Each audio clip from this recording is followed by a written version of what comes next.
Assalomu alaykum, hurmatli ijtimoiy tarmoq kuzatuvchilari.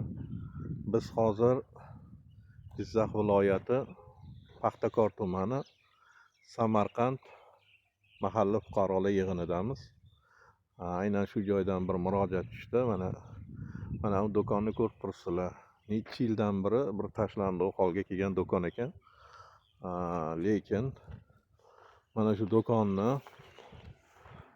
bitta xonasida ancha yillardan beri uysiz boquvchisini yo'qotgan ayol yashirganlar. Mana shu xonasida o'zi umuman tashlandiq holatga kelib qolgan bir do'kon ekan. Taxminan bir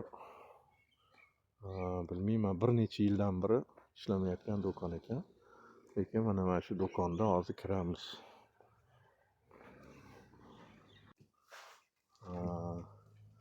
Eshikni yoping. O'zi shundoq ham ichkari sovuq ekan.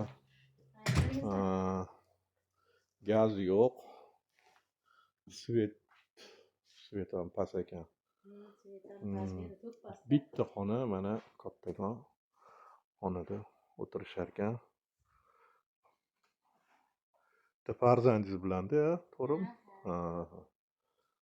Ko'rib turganinglar. To'g'risi enim qalin bo'lsa ham sovuyyapman hozir ichkarida.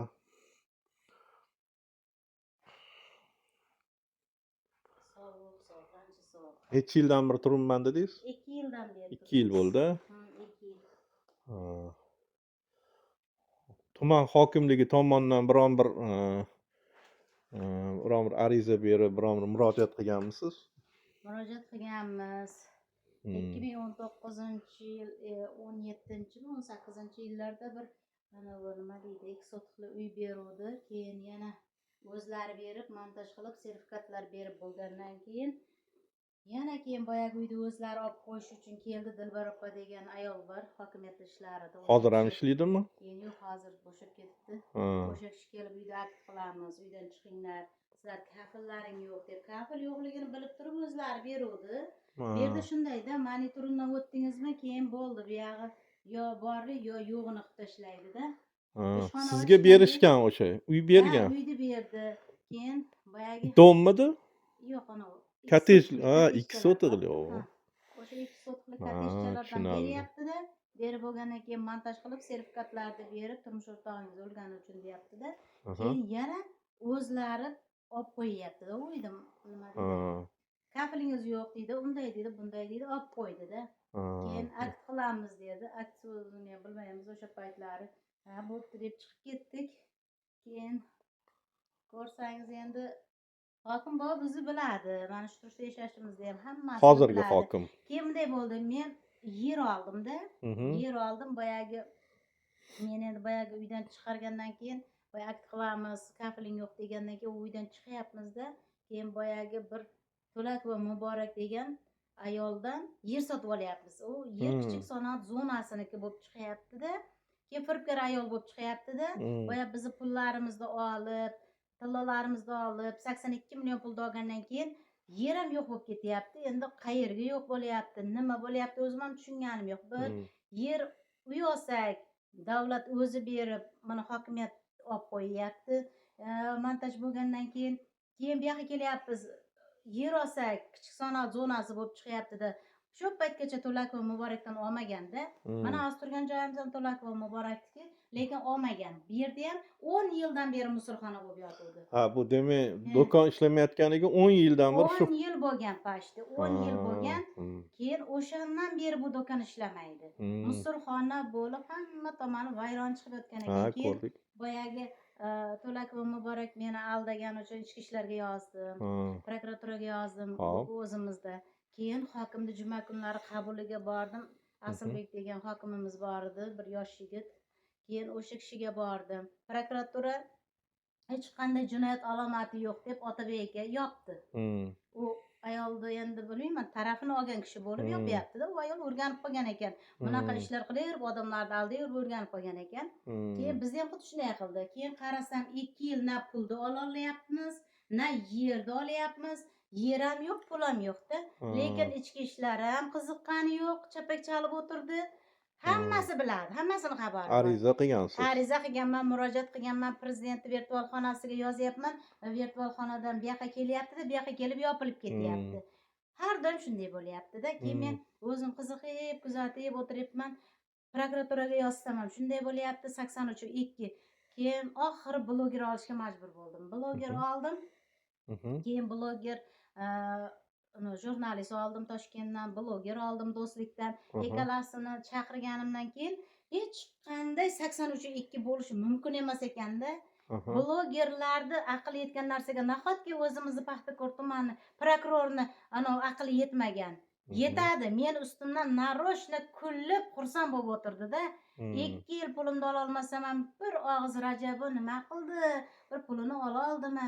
Boyagi ayol buni aldab ketuvdi. Qani ishini ko'ryapsizlarmi degan yo'q, qiziqqani ham yo'q. Ularga borku qancha pulni ola olmasam shuncha xursand bo'lib o'tiraverdi. Prokuratura ham shunday qildi, ichki ishlar ham shunday qildi. Keyin men o'ylab qoldim-da, demak jinoyatchini jinoyatchi qilgan o'zlari ekan. Firibgarni firibgar qilgan ham o'zlari ekan. Bularni nima deydi? Suyanchida bo'lgan odamlar shu ishni qila oladi ekan. Ishi yopilib ketavergan. Ishi yopilib ketaverar ekan, ular bilgan ishini qilaverar ekan. Keyin men To'lakova Muborakni yozaman, yopiladi, 102 qilaman, 102 da ham yopiladi. Hamma narsada yopilib ketaverdi. Keyin shu blogerlar kelib 83.2 deb ichki ishlar prokuratura chiqargan qog'ozlarni blogerga berdim. Nimaga bunday bo'ladi dedi. Hech qanday bunday bo'lmaydi. Bu 168 ku dedi. Keyin Jizzax tuman prokurorining oldiga borib, jinoyatni qo'zg'attirib berdi-da, rahmat shu bloger, yaxshi jurnalist degan insonlar bor. Bo'lmasam bu ichki ishlar bilan prokurorga qarasam, bir so'm pulimni ham ola olmas edim, tili bitta bo'lardi. Ola olmas edim. Mana shu zaxxonada qolib ketar edim. Keyin men aytdim, pulimni bloger o'ndirib berdi, 82 million pulimni o'ndirib berdi. Keyin ungacha men qancha moddiy ma'naviy zararlar ko'rdim. Endi bu uyda bir kun yashab ko'rsa, endi u 82 millionni olgunizcha qancha vaqtingiz o'tib ketdi? 2,5 yil vaqtim o'tib ketdi. Bloger kelmaganda 2 dunyoda ola olmas edim. Shu 2 yil davomida murojaatlaringiz noqonuniy ko'rilmadi. Yopib yuboraverdi. Mana bizni tumanimiz shunday zo'r ishlar ekan, o'shanda bildim, bu tumanda yashash juda ham xavfli ekanda. Voy jinoyatchini jinoyatchi qilib qo'ygan ham o'zlari ekan, firibgarni firibgar qilib qo'ygan ham o'zlari ekanda. Men shunday qoyil qolaman, bu Paxtakor tumanini hech kim nazorat qilmayapti-da. Hech kim hech qachon nazorat qilmayapti. Yosh bolalar bor-ku, bitta 102 qilmasa ham qamalyapti, boshqa bo'lyapti. Yosh bolalar juda ko'p qamalyapti. Ikkita bola urishib qolsa qamab tashlayapti-da, yarashtirib qo'ymayapti, qamattirib yuboryapti-da. Keyin unaqa narsalar juda ko'p bo'lar ekan. Qarab turaman, juda ko'p bo'ladi. Bir murojaat agar yozib qolsangiz, 2 dunyoda ko'rib chiqmaydi ichki ishlar. Umuman ko'rib chiqmaydi, qiziqmaydi ham. Keyin shu ayolni bo'ldi. Avval bizni yozgandikdan ko'rmanglar deydi. Sababi nima ekan? Ko'rmaslik. Sababi endi men tanishim melisaxonada yo'qligida, xohlasa tuhmat qiladi. Xohlasa boya uyda o'tirsangiz ham birovni urib ketdi deydi-da, sud olib chiqadi. Keyin Jizzaxga borsangiz urmagan bo'lib chiqasiz. Bular o'yini juda ko'p. Juda ham o'yinlar ko'p. Bular o'yinlardan odam to'yib ketganda, bu Paxtakor tumanida yashashni o'zi bo'lmaydi. Juda qiyin ahvoliga, oddiy fuqarolarga juda ham qiyin. Ularni nazoratga olish kerak. Tepadagilardan bitta iltimosim, prezidentimizdan ham iltimosim, bular xohlagan odamiga tuhmat qilyapti, xohlagan odami jabrlansa, boyagi e'tibor ham bermayapti. 83.2 degan narsani bor-ku, moda qilib olganda, moda. Keyin boyagi To'lakova Muborak ham shuning uchun bilganda xohlasa beraman, xohlasa bermaydi deb yuraverdi. Men tanishim ko'p, ichki ishlarda tanishim ko'p, sinfdoshlarim 102 da ishlaydi deb yuraverdi. Aytganda 2 yil indamadi unga, ichki ishlar ham indamadi, prokurorimiz ham indamadi. Shuning uchun men aytaman-da, o'zi aslida jinoiy ishni mana shu prokurorimiz ko'rib, bilib indamay o'tirgancha ularga chora ko'rish kerak, jazo qo'llash kerak. Ichki ishlarimizga jazo qo'llash kerak. Bitta ariza yozaman, 1 yildan keyin bilmasam 102 qilgan ekan, shu bilan qo'shilib yopilib ketibdi degan hangamalar bo'ladi. Bular ishlamaydi. Bular umuman ishlamaydi-da. Faqat o'zini yo'nalishida o'zlar bilgandek qonun yasab oladi. Sizga ichki ishlar tomonidan tahdidlar bo'ladimi? Bo'ladi. Juda ko'p bo'ladi. Shunchalik ko'p bo'ladi. Masala qanaqa? Bir kun bittasi aytadi, magazinga men ishonmadim, o'g'irlik bo'lganiga ishonmadim-da.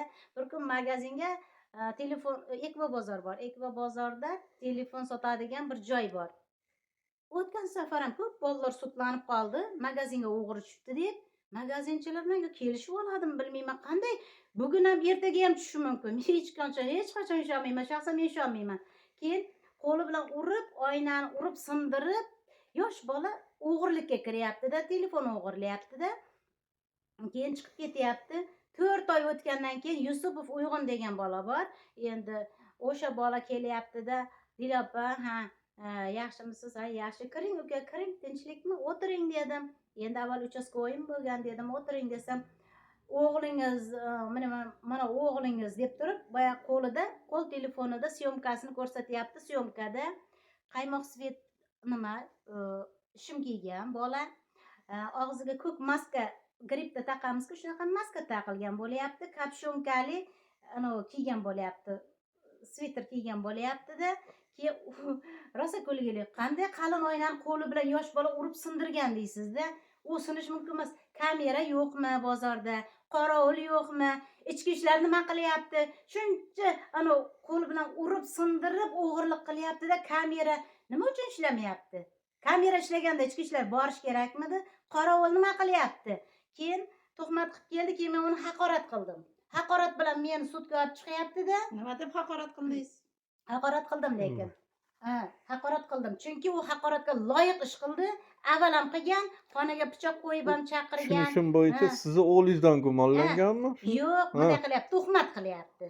O'zi bu o'g'irlik bo'lmagan. Bo'lganiga men ishonmayman. Qanday 1-2 kun oldin 5-6 ta bola telefon o'g'irlikka tushyapti-da, maktab bolalari bo'lib chiqyapti-da, yana keyin yana o'g'irlik bo'lyapti.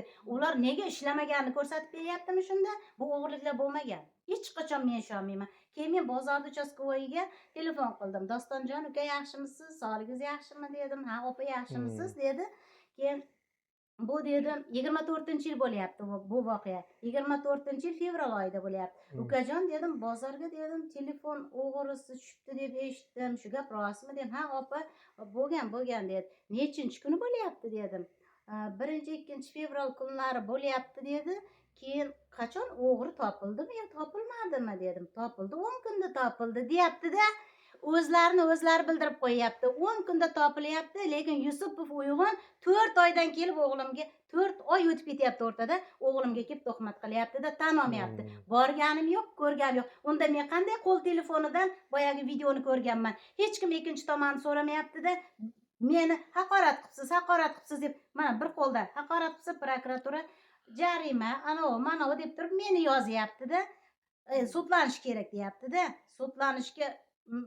Sudlanadigan ish qilmaymiz-ku, ular o'zidan yasaydi-da. Shunday agar sudlanmasangiz jahli chiqib yasab tashlaydi-da. Shunaqa yasaydi, uyushtiradi, yasaydi. Keyin men aytdim, dedim, demak bu yerda ko'p gap bor ekan dedim. Yusupov Uyg'un uyimga shunday deb bor desam, shunday borku, ichki ishlarda ishlasa ham, forma kiyib olgan bo'lsa ham borku, bir onaga xiyonat, vatanga xiyonat, prezidentga xiyonatmi? U bolani hech kim borku, nega unday qilding degan savolni ham bermadi. Men hayron qoldim. Uyimga kelgani ham tanomatdan yutib chiqqan kishi bo'lib, yerda korrupsiya bor. Korrupsiya bo'lmaganda bu bolani borku, ishidan bo'shatib tashlagan bo'lardi. Xonaga pichoq qo'ygan videolari bor menda, syomkalari bor. O'shanda ham chora ko'rmagan. Bu bolani orqasida kuchli odam turibdi. Shu bolani tekshirib ishdan olishida amaliy yordam so'rayman. Shu bola juda ko'p tuhmat qilyapti. Bizni xonavayron qilyapti. O'zi muborak yetadi bizga. Boshqasini ko'tara olmayapmiz. Prokuraturadanmi? Prokuraturadan bir Otabek degan tergovchi ham ishni ko'ryapti-da, bir tomonlama yopyapti ishni. Bir tomonlama yopyapti-da. Keyin men boryapman. Siz deydi, Yusupov Uyg'unda haqorat qilganmidingiz deydi.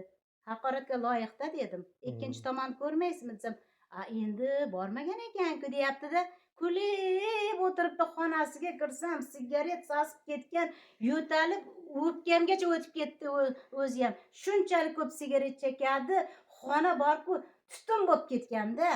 Endi jamoat joyida unda sigaret chekish yaxshi emas-da. Xonaga kirib bo'lmaydi. Keyin men aytdim, demak bu yerda dedim, prokurorning qo'li bor, tergovchining qo'li bor. Hammasi deya olmayman, hammasi emas. Hammasi desam, ko'zim ko'r bo'ladi. Erta bir kun birovning bolasiga tuhmat qilish ham yaxshi emas. Mana o'zimnikiga bir tuhmat qilib, qanday bo'ldim? O'g'ri topilsa ham o'g'lingiz deb keldi dedim-ku. Otabek aka degan tergovchi bor. Judayam bir tomonlama ishni ko'radigan odam. Sudyamiz bor. Ana nima deydi? Jinoyat sudi. U ham ishni bir tomonlama yopadi. Keyin prokurorimiz ishlamaydi. 83.2 ni biladi, bo'ldi, ishlamaydi. Bu odamni o'zi ishdan olish kerak. Kim ruxsat bergan boya 83.2 deb bemalol ishda ishlab yuraver, o'tiraver degan bilmadim. Endi ishongan odamlari bo'lsa kerakki ishlayapti. Men yaxshiyam avvalgi hokimimizga borib, mana kichik sanoat zona degan so'zni eshitib, borib qoldim. Dildor opa dedi. Qarang dedi, To'lakova Muborak dedi, 168 ni qilib o'tiribdi. Kim sizga dedi 83.2 deb varaq beryapti sizga? Kim bu javob xatni berdi dedi. O'tkir degan uголовный розыскка berdi dedim. U uголовный розыскка o'zi tergovchi ham emas ekan, oper ekan. Oper zoti hech zamonda tergovda olib bora oladimi? Meni ishimda 2 yil oper yopdi. O'sha bola javob bergan yo'q, qonuniy hech kimga javob bergan, mazza qilib ishlayapti. Men lekin 2 yil sarson bo'ldim. Bu yerda ichki ishlarning xitirligi juda ko'p bo'lyapti, juda ko'p bo'lyapti. Mayli, endi qachongacha xudoga solib yashaymiz bilmadim-ku, lekin endi u emas, bu emas, bular jinoyat. U xohlasa yashiryapti, xohlasa tuhmat qilyapti-da. Qarang, shunda hozir mana bu joyda yashayotganingizga biron bir masalan mahalladanmi yo hokimiyatdanmi biron bir mutasaddilar organi biron bir sizni foydangizga bir ijobiy hal qilish, masalan uy berish haqida biron bir va'dalar bo'ldimi? Yo'q, hokim buvaga bordim. O'zimiz hokim buva endi yaqinda kelganda u kishi bilmaydi, lekin to'g'risi bilmaydi. Hokimlar yaxshi bo'lyapti-da, prokuror bilan ichki ishlar buzyapti-da hokimlarimizni. Chunki men borganda sezaman-ku. Keyin bir kun boryapman. O'tgan safargi hokimimiz ham aytdi, mana shu deloda qalbaki narsa ko'p. Dildor opa yuguringda bu ishingizni hal qilib pulingizni oling. Xohlasangiz men shu yerda sizga tekin olib beray o'zimning hisobimdan dedi. Malades, ota-onasiga rahmat. Bitta shu inson ekanligini bilib qolganman-da. Boshqa hamma meni aldadi. Keyin mayli, aldasa o'zi biladi. Nima dey, oson tushsa boshiga tushadi deydimi shunaqa. Keyin hokimimizga bordim-da, hokim buva dedim.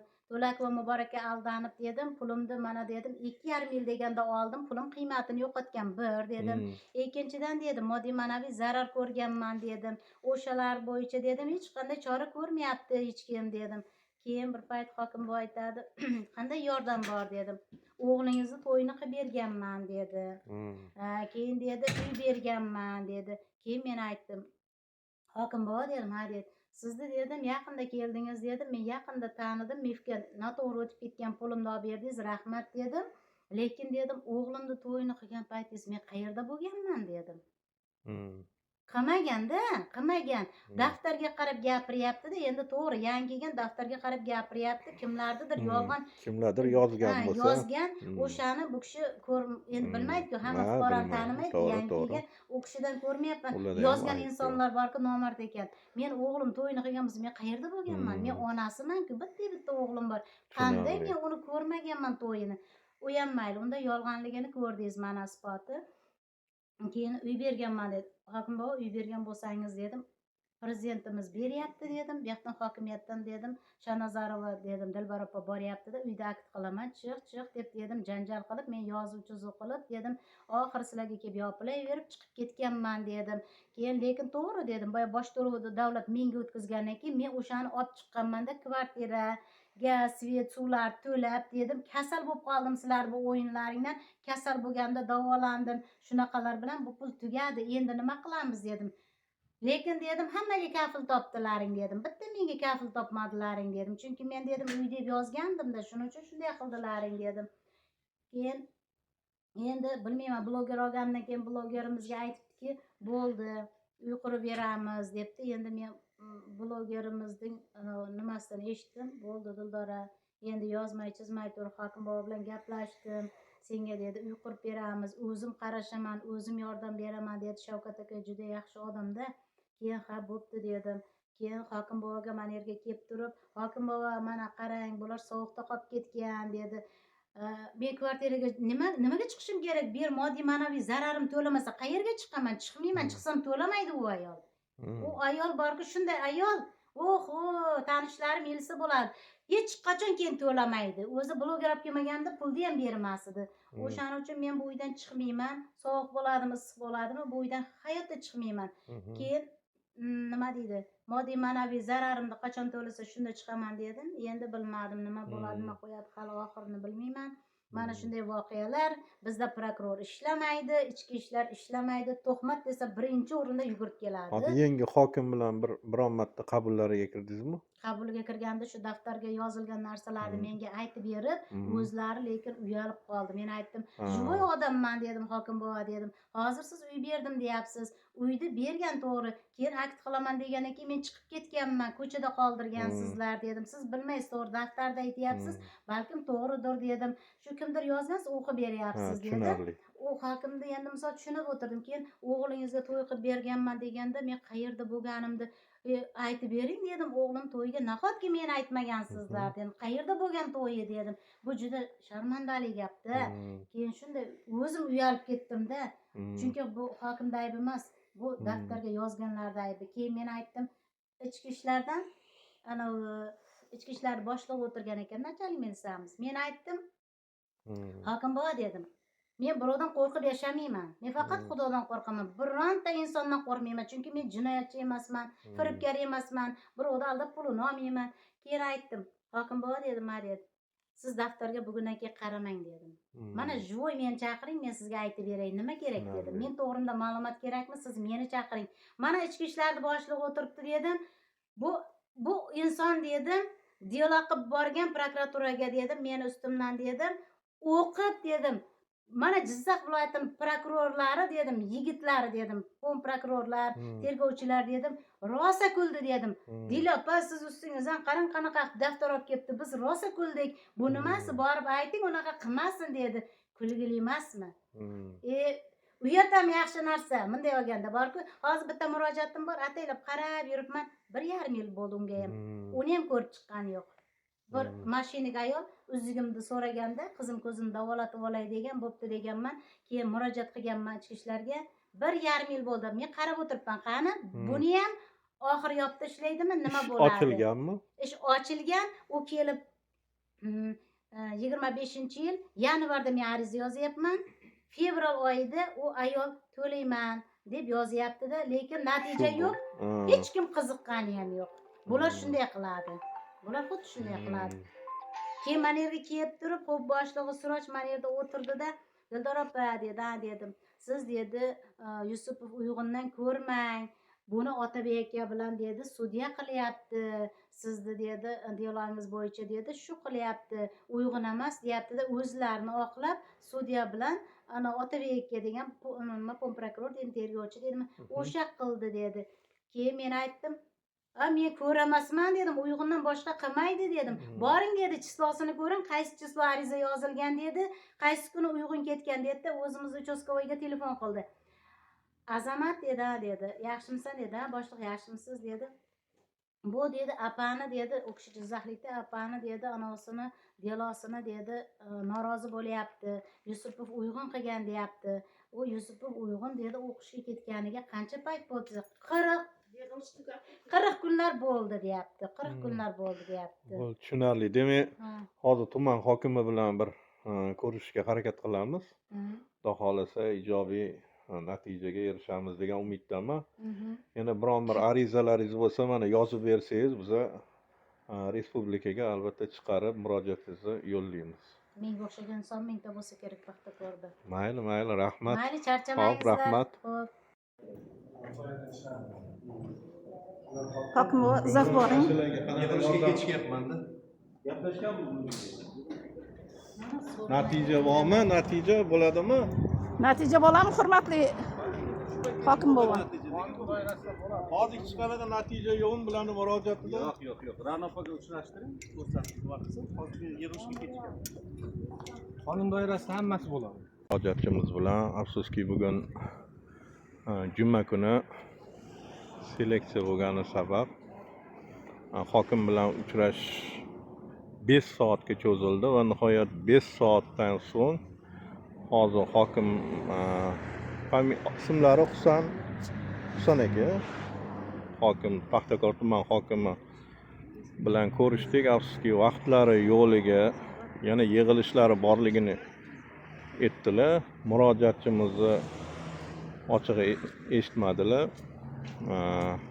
Nima deysiz mana?